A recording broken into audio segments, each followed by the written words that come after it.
didengerin briefingan gue sama artis juga gue pernah ditinggal kabur gitu aja, tapi giliran nanti dia di stage dia salah ngomong, gue yang disalahin.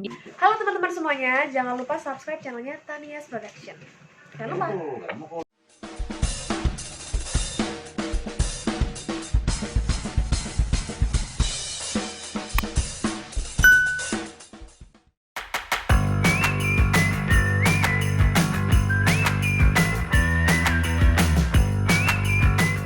Halo, balik lagi di Ngobrol Santai nih. Hari ini mau ngobrol santai bareng cewek yang dulunya seorang kreatif TV.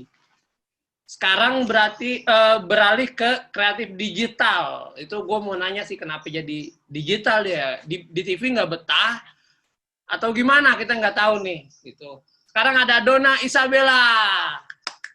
Wih deh. Halo Don. Halo. Sehat? Sehat, alhamdulillah. Nah, iya Don. Gimana Don keadaan kerja lagi begini? Kerja di tengah pandemi. Iya. Sebenarnya apa ya, ada plus minusnya sih. Kalau gue jujur menikmati banget karena gue sebelumnya belum pernah nih yang namanya WFH. Karena kan selama ini yang kemarin-kemarin tuh gue sempetnya kalau misalkan pas di awal-awal pandemi itu biasanya gue syuting kan keluar. Nah ini baru kali ini gue ngerasain yang namanya WFH. Ternyata seru juga sih. Serunya karena bisa lebih apa ya, lebih nyantai gitu, banyak waktu di rumah. Tapi ternyata makin banyak juga kerjaannya, maksudnya kayak jadi makin gak berhenti gitu. Kalau kita masuk kantor kan kita sampai misalkan balik jam 7 malam udah gitu kan. Ini enggak, kayak sampai jam 11, jam 12 masih kayak emang meeting ya meeting. Kalau masih ngecek materi kayak gitu. Berarti emang ada plus minusnya lah di pandemi ini ya. Betul. Nah, lu kan gitu. dulu kita balik coba flashback ke masa lalu nih. Lu kan dulu pernah jadi kreatif di salah satu TV Jakarta Barat. Yo. Dan Mogot. Ya, dan Mogot. Kali sekretaris. Nah, itu gimana, Don? Maksudnya apa ya? Sejak kapan lu jadi kreatif dan kenapa lu kok mau jadi kreatif sih gitu? Awalnya itu karena kecemplung sih, maksudnya karena gue kan kuliah jurusannya kan broadcasting, terus ada lah PKL atau magang gitu kan. Nah kebetulan gue magangnya tuh di TV dan Mogot itu. Setelah gue magang, itu aja pas posisi magangnya itu gue nggak, ya kayak random kan, dipindahin dari kampus, tiba-tiba gue masuknya ke divisinya kreatif. Terus pas gue udah belajar ternyata seru juga. Serunya kenapa? Karena dari kreatif ini kita bisa ngelakuin banyak hal gitu loh, karena kan ibaratnya kreatif kan punya 3 tahapan, dari praproduksi, produksi sama pasca juga kan. Jadi kayak ya bisa dibilang ya otaknya tuh di kreatif gitu. Awalnya gue nggak sengaja gitu lah, biasa. Terus habis itu lama-kelamaan habis gue lulus ditawarin kerja, ya udah gue jalanin tuh selama kurang lebih 2 tahun di sana. Nah, kalau boleh tahu lebih spesifik nih, job desk kreatif tuh ngapain aja sih yang biasa lu lakuin nih? Misalkan ada acara, lu pernah megang program acara. Nah, mulai dari awal tuh lu ngapain aja sih job desk kreatif? Mulai dari awal tuh biasa ya. Sebenarnya rata-rata hampir semua sama sih, mau di TV, mau lu itu ada event, mau lu itu di digital atau dimanapun. Job desk kreatif itu yang pertama emang akan bertanggung jawab penuh dengan konten. Jadi kayak misalkan seluruh susunan acara, mau kontennya apa aja, mau ngapain aja, siapa bintang tamunya, itu kita yang bertanggung jawab. Dan yang step yang pertama itu yang pasti harus di meetingin nih rame-rame sama kita, mau dibawa kemana, alurnya, mau ada acara apa aja, kasarnya kayak gitulah, mau ada siapa aja, mau bintang tamunya itu siapa aja. Terus kita juga ya biasa sih meeting gitu. Kalau yang pertama pastinya meeting, habis itu yang kedua kita riset. Kita cari, kita mulai bikin, tugas utamanya itu adalah bikin rundown. Jadi udah kayak apa ya? Udah kayak kewajiban seorang kreatif lah, bikin rundown, skrip. Nah itu kalau dibedah lagi tuh panjang lagi tuh, beda-beda lagi gitu loh kalau dibedah. Tapi stepnya setelah lo bikin rundown, ya udah lo tinggal persiapin kebutuhan-kebutuhan lainnya. Kayak misalkan mau live di TV, pasti kan ada kebutuhan lo bikin VT, butuh VT apa aja ya kan. Terus mau ada backsound-nya kayak gimana, butuh propertinya juga dibikin breakdownnya, wardrobe, macam-macam banyak banget dah kerjaannya. Nah, gitu. Suka duka yang lu alami di Dan Mogot itu apa aja, Don? Yang masih keinget sama lu nih? Yang masih keinget sama gue itu banyak banget sih, banyak banget. Jadi gue kan kalau ini gue jujur banget deh, kalau misalkan gue kan dulu itu masih anak bawang banget lah. Gue itu kerja 20 tahun umur dan senior gue itu di sana adalah senior yang benar-benar senior, udah kerja 5 sampai puluhan tahun di sana gitu. Jadi gue bener-bener kayak ya gue niat gue lulus kuliah itu emang langsung kerja itu emang bener-bener buat nyerap ilmunya. Pokoknya niat gue udah ya udah gue pengen punya ilmu di sini, gue pengen ambil ilmu sebanyak-banyaknya di TV itu. Jadi gue nggak peduli tuh gajinya seberapa, kerjanya jamnya udah kayak apapun, gue nggak peduli. Bahkan kayak nggak pulang juga sering, nginep juga sering, itu tuh gue nggak peduli karena emang gue cuman pengen dapat ilmunya, gue cuma pengen pinter, gue cuma pengen bisa di sana ngambil pengalaman banyak gitu. Tapi kalau suka dukanya tuh banyak banget sih, dari yang kayak misalkan ya kreatif itu kan punya tugas untuk briefing artis juga ya, artis, host, itu juga menjadi salah satu tugas utamanya kreatif.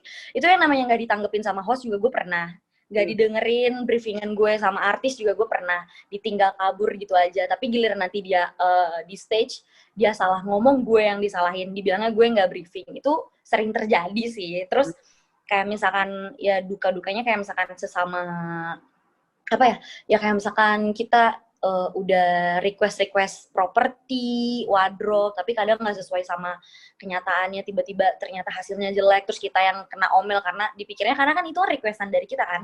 Gue ngasih sampelnya kayak gini, referensinya gitu, gue ngasih referensinya kayak gini, yang datang nggak kayak gitu, gue yang kena kayak gitu-gitu sih. Sama kalau yang paling yang gue inget seumur hidup gue adalah tentang senioritas sih. Di TV itu kan masih kental banget kan.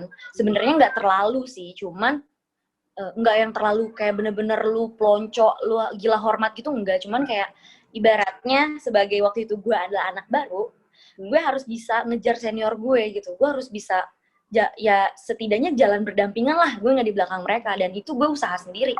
Gue yang namanya bikin rundown itu dulu tuh gue belajar ya, gue nanya sama senior gue, kejar dia, gue tanya, Kak, gue nggak bisa bikin rundown gitu, Kak, ajarin gue dong bikin rundown gitu. Gue kejar dia, Kak lagi sibuk nggak, ajarin gue dong bikin rundown, ajarin. Karena kan apa ya, kalau di TV itu pengalaman gue adalah ketika lu nggak mau ngejar, ya nggak akan ada malaikat yang ngasih tahu lu, caranya gini loh Don, lo mendingan begini, nggak ada. Jadi emang bener-bener gue ngejar semua senior gue buat bisa, ibaratnya buat belajar kayak gitu.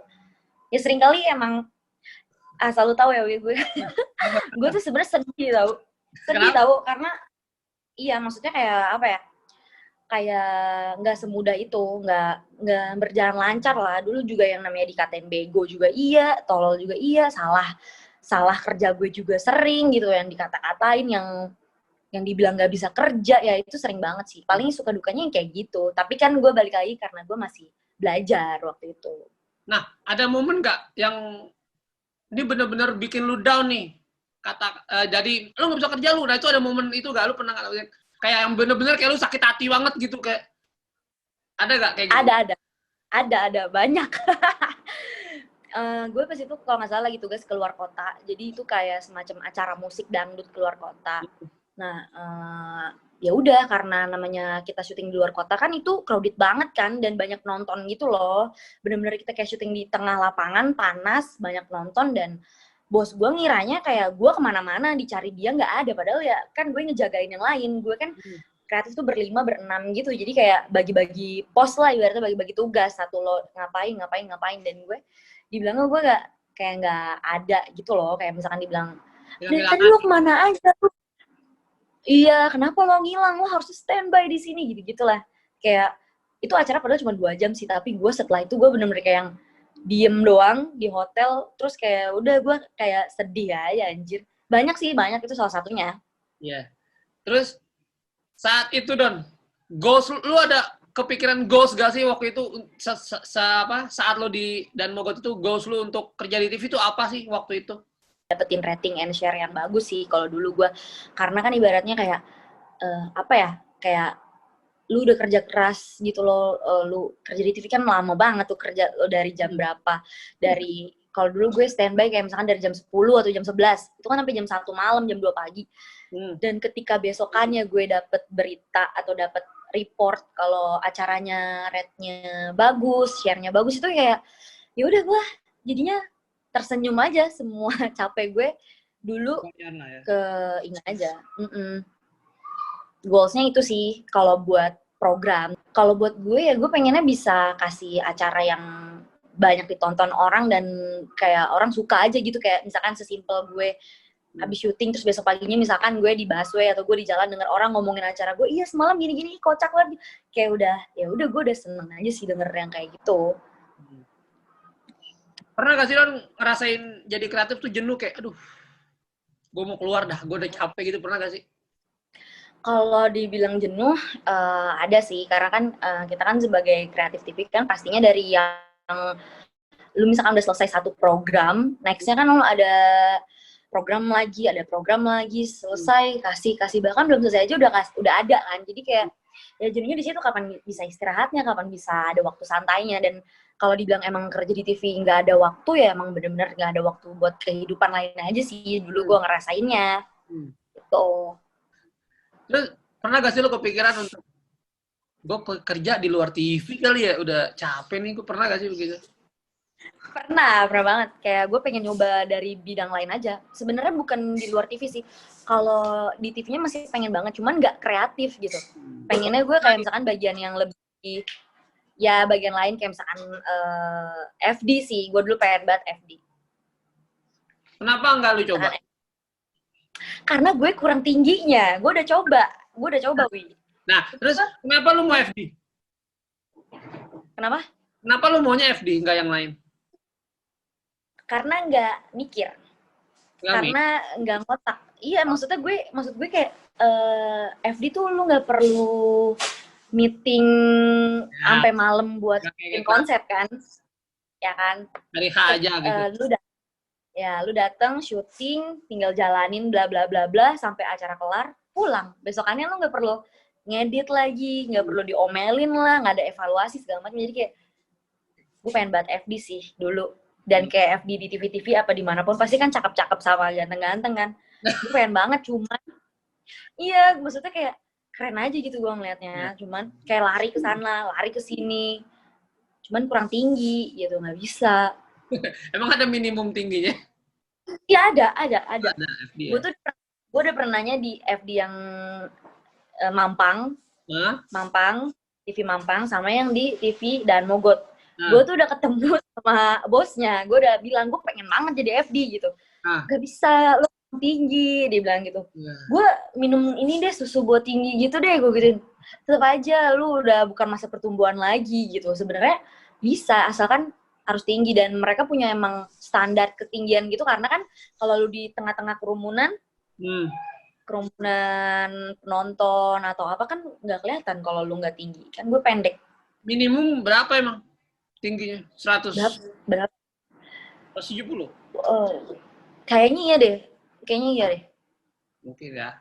Nah, sekarang kan lu udah setelah dari itu, lu akhirnya memutuskan resign kan? Setelah itu lu akhirnya terjun beralih ke kreatif digital, lebih tepatnya YouTube. Itu kenapa tahu-tahu ke YouTube? Karena gue mulai menyadari aja gitu kalau di zaman sekarang digital tuh udah bisa maju kok. Maksudnya kayak dari digital tuh kita bisa hidup, kita bisa jadiin digital bahkan lebih dari TV gitu kan. Maksudnya kayak kenapa lebih dari TV, bukan berarti mau ngalahin TV, bukan, tapi dari YouTube kan kita ngomongnya medianya berarti YouTube dong. Dari YouTube aja sekarang kayak semua orang beralihnya ke YouTube, semua orang nonton YouTube gitu. Bukannya nggak ada penonton TV ya, ada juga, cuman kayak semua orang jadi nontonnya YouTube gitu loh. Lebih mudah mungkin. Jadi gue ya lebih mudah diakses, kayak apapun yang lu mau tonton, misalkan lu pengen nontonnya apa, drum, slang, lu bisa cari, lu mau nonton pagi, siang, sore, malam ada kan, kayak gue misalkan suka Korea gitu, pagi, siang, sore, malam juga ada gitu. Kalau di TV kan kita nunggu momen-momen siarannya aja kan, gitu. Kalau gue boleh tahu lebih seneng mana ngejalaninnya? Waktu di TV atau di digital? Gue sebenarnya enakan di digital, tapi gue kangen banget sih di TV. Kangen di TV? Hmm. Yang dikangenin apa? Kangen apa ya? Kangen ribetnya gitu loh. Kangen stage yang gede, hektiknya gitu, stage yang gede, lighting menyala, lu juga pasti kangen kan? Kayak lu misalkan merinding lah, begitu ada merinding pasti. ya, terus kayak check sound, GR yang benar-benar kayak gila ini awal gitu. GR aja. Iya, GR 2 hari kan. Maksudnya kayak gue kangen sih sama keribetan itu gitu. Kangen banget. Ada niatan untuk ke situ? Ada, kalau nemu yang pas mah. Gue nggak pernah menutup kemungkinan enggak juga gitu. Karena emang masih passion, dibilang passion masih passion lo ya di situ. Masih, gue tuh kadang juga masih pengen ditambah, maksudnya gini, dulu kan mungkin waktu gue kerja di itu kan gue masih anak bawang banget kan, masih baru banget. Terus ketika gue udah nyemplung di digital, gue ngerasa kayak gue udah punya ilmu lebih yang mungkin nanti bisa dikasih kalau gue udah kerja di TV lagi nih. Maksud gue kayak gue jadi pengen kerja di TV lagi gitu. Nah, yang lu bilang tadi kan lebih enak di digital. Emang di digital enaknya kenapa, Don? Kalau dari gue pribadi, karena gue masih muda, jadi gue bisa dan karena gue masih muda dan gue adalah penulis dan kurang kreatif, jadi gue bisa nuangin idenya di digital. Kalau di TV gue banyak batasan-batasannya gitu loh. KPI ada, dan ditambah gue waktu itu kan TV-nya TV yang agak dangdut ya, bukan agak lagi, emang dangdut gitu. Maksudnya kalau mau dibilang gue ngide nih, agak susah gue ngide lagu-lagu dangdut ya kan. Terus apa ya, konten-konten yang untuk kalangan CDE gitu. Maksudnya kalau digital kan ya kita bisa masukin apa aja gitu. Kita bisa, nggak ada ketentuan tertentu gitu. Bahkan yang milenial yang nontonnya kan digital gitu. Berarti bisa dibilang lebih bebas di digital ya, tanpa kekangan gitu. Betul. Tapi kalau misalkan kita mau iniin juga, sekarang kan udah mulai ada batasan-batasannya nih dari YouTube-nya juga. Udah mulai agak susah juga kan. Nah, seberapa ini ya Don, kan ketika lu di kreatif dangdut nih ya misalkan, seberapa didengar omongan lu ketika lu mau ngide? 0,0000001%. Masa sampai segitunya? Enggak. Maksudnya kayak ya 50% aja tuh nggak ada gitu. Karena kan waktu gue megang kompetisi yang besar itu, kompetisi dangdut yang besar itu kan lumayan kayak serius. Dalam arti gue nggak bisa main-main dong, nggak bisa zero mistakes banget lah, gue nggak bisa salah. Jadi kayak daripada gue ngide yang belum tentu bisa diwujudkan dan gimana cara realisasi ini juga nggak jelas, jadi gue ngikut alur aja gitu. Tapi pernah nggak lu ngide kayak, Mas gini deh Mas, abis gitu ditolak mentah-mentah? Iya pernah banget. Bahkan sampai sekarang gue kerja pun, maksudnya kerja di digital pun masih sering banget gue kayak ditolak idenya yang kayak kayaknya nggak gitu deh Don, kayaknya kurang deh, coba lu cari yang lain. Itu juga ada. Cuman gue menerima gitu, karena mungkin emang ya mungkin memang kurang gitu, nggak apa-apa. Nah, menurut lu Don, persaingan industri digital sama TV itu gimana sih sekarang nih? Hampir, kalau gue bilang hampir persaingan, kayaknya kalau ngomongin persaingan udah nggak saingan sih, karena udah ada pasarnya masing-masing. Lebih ke duluan aja. Apa ya, kayak saling mengisi sih kalau menurut gue. Kayak orang yang sekarang viral di YouTube, mereka bisa masuk TV. Ujungnya ke TV gitu. Tapi kalau ujung-ujungnya ke TV gitu, dan TV pun sekarang kalau dia bikin apa yang ngupload potongan-potongan acaranya ke YouTube, itu bisa jadi trending dan banyak juga penontonnya. Maksudnya kayak, lu ngerti nggak maksud gue, kayak sama aja, mereka tuh sama aja sebenarnya gitu kalau gue mikirnya. Tinggal bagaimana masyarakat aja ya, tinggal lu nya aja mau nonton gimana gitu ya. Ya tinggal tergantung kita inilah yang nonton, mau nonton siapa, mau nonton kapan gitu. Nah, syuting di era pandemi saat ini gimana Don? Kan ribet nih, pasti ada yang namanya administrasi, kayak lu harus rapid atau harus swab. Ya, Nah bener. itu gimana? Kalau ya harus ada keterangan sehat sih. Kebanyakan kalau gue tuh syuting virtual gitu, ya jadi via Google Meet, via Zoom gitu. Jadi sama talentnya mereka ya dari rumah, gue record juga dari rumah gitu. Jadi nanti gue sistemnya ya kayak webcam kayak gini. Cuman gue tetap jalanin program-program kayak biasa, bedanya ya setnya di rumah aja kayak gitu sih, virtual. Pernah gak lu syuting nggak virtual? Pernah. Baru-baru ini, baru 1 bulan belakangan ini. Nah itu gimana? Ribet-ribetnya Don? Apakah mesti artisnya swap dulu atau gimana? Atau ada apa? Kalau artisnya justru enggak, tapi krunya sih. Maksudnya kalau dari kitanya emang ada tes kesehatan gitu. Sama paling kayak bener-bener ya jaga jarak, orangnya bener-bener dikurangin. Kayak misalkan dari misalkan kalau ada si talentnya itu datang kan biasa ada manajernya, ada asistennya. Ini bener-bener kayak cuman harus 2 orang doang. Pokoknya dikit lah dikurangin.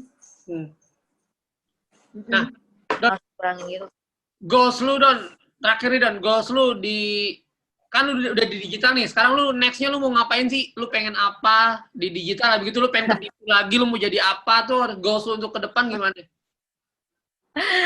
Kalau goals gue buat pribadi sih, gue pengennya bukan kerja di TV lagi. Gue pengennya sih, ya gue buka kantor digital, malah gue pengen bikin perusahaan sendiri. Itu goals ya. Kalau goals gue ya. Boleh dong ya. Pengennya mungkin mainnya tetap di digital sih, karena masih kayaknya bakal bertahan sampai 10 tahun ke depan masih aman sih menurut gue. Masih lah aman itu. Karena kayaknya ini baru dimulai juga deh. Misalnya belum lama juga untuk persaingan digital gini, orang-orang pada melek gitu misalnya. Belum lama. Iya. Jadi kayak baru dimulai aja digitalnya gitu. Tapi emang kayak 2020 justru kayak makin naik gitu sih. Karena kan orang pada di rumah aja kan. Iya. Jadi kayak pada tontonin YouTube semua. Pada kepepet. Nggak ada. Mau bikin apa? Nggak ada hiburan lain. Susah juga mau kemana-mana. Pada kepepet. Udah syuting Zoom, syuting ini. Nah ini teman-teman. Maksa sih. Kalau mau subscribe nih, channel lu apaan, Don? Donna Isabella Channel. Jangan lupa like, comment. Banyak banget, gila. Enggak gila, mana ada. Tapi bagus tuh, Don. Lu terbilang belum lama, tapi udah 9.000 lu gue lihat lu. 11.000, mohon maaf, 11.000. Wajah. Mantep nih, Donna nih. Oke, Don. Segitu dulu, Don. Terima kasih atas waktunya nih Don, bincang-bincangnya mengenai kreatif di TV dan digital. Jadi akhirnya gue tahu nih, gue kan bukan kreatif ya, cuman jadi akhirnya bisa tahu, oh kreatif begini, oh di digital begini, di TV begini. Ya nggak, kalau bisa gue simpulin nggak jauh beda ya. Iya. Mungkin lebih nggak jauh beda sih. Lebih luas ke digital ya untuk eksplornya ya. Iya. Betul. Tapi gue sekali lagi juga kayak, ya gue juga masih belajar sampai saat ini pun juga gue masih belajar gitu, belum yang pro atau belum yang gimana banget. Jauh masih banyak orang-orang yang kerennya ya di luar sana. Tapi nggak apa-apa, kita sama-sama belajar. Caring is caring. Sharing karena ya berbagi aja gitu. Karena gue penasaran aja kreatif ngapain sih. Oh kalau di digital gimana sih? Itu kan sebenarnya keponya gue aja kayak, oh kalau di dunia ini gitu, oh kerjaan ini gitu sih Don. Iya. Oke, Don. Sukses juga Dwi Putra Kuncoro, sukses semuanya, bye-bye. Yo, thank you Don. Dah. Halo, aku Sinta Nomi. Jangan lupa ya like and subscribe YouTube-nya Tanias Production.